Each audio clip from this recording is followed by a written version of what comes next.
Welcome to our channel. Today we how to build a news site with WordPress, beginner guide step by step clearly.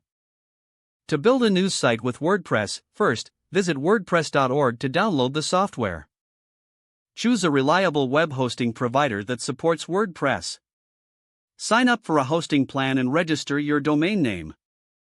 Log into your hosting account and locate the WordPress installation feature.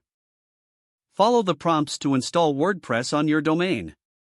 Once WordPress is installed, navigate to your website's admin dashboard. Select a news-oriented theme from the WordPress theme repository or purchase one from a third-party provider. Install the theme by going to Appearance and then Themes in your dashboard. Activate the theme to apply it to your site. Customize your theme by selecting Appearance and then Customize. Add your site's logo, header image, and set the color scheme according to your brand. Create essential pages such as Home, About, Contact, and Privacy Policy by navigating to Pages and then add New.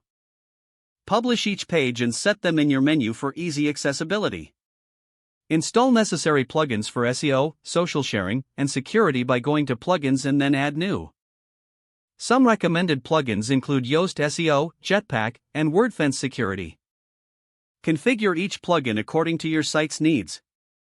Next, create categories for your news articles to organize your content effectively. Go to Posts, then Categories, and add relevant categories based on the topics you will cover. Start creating content by selecting Posts and then add New. Write your news articles using engaging headlines and high-quality images. Assign the appropriate category to each post before publishing. Encourage reader interaction by enabling comments on your articles under Settings and then Discussion. Set up social media accounts to promote your news site and connect with your audience. Link these accounts to your site through social media plugins or widgets. Regularly publish fresh content to keep your audience engaged. Monitor site performance using tools like Google Analytics to analyze traffic and user behavior. Finally, keep your WordPress site updated, ensuring plugins, themes, and the core software are current. With these steps, your news site is ready to launch and share your stories with the world. Don't forget to like this video and subscribe to our channel for more step-by-step tech guides.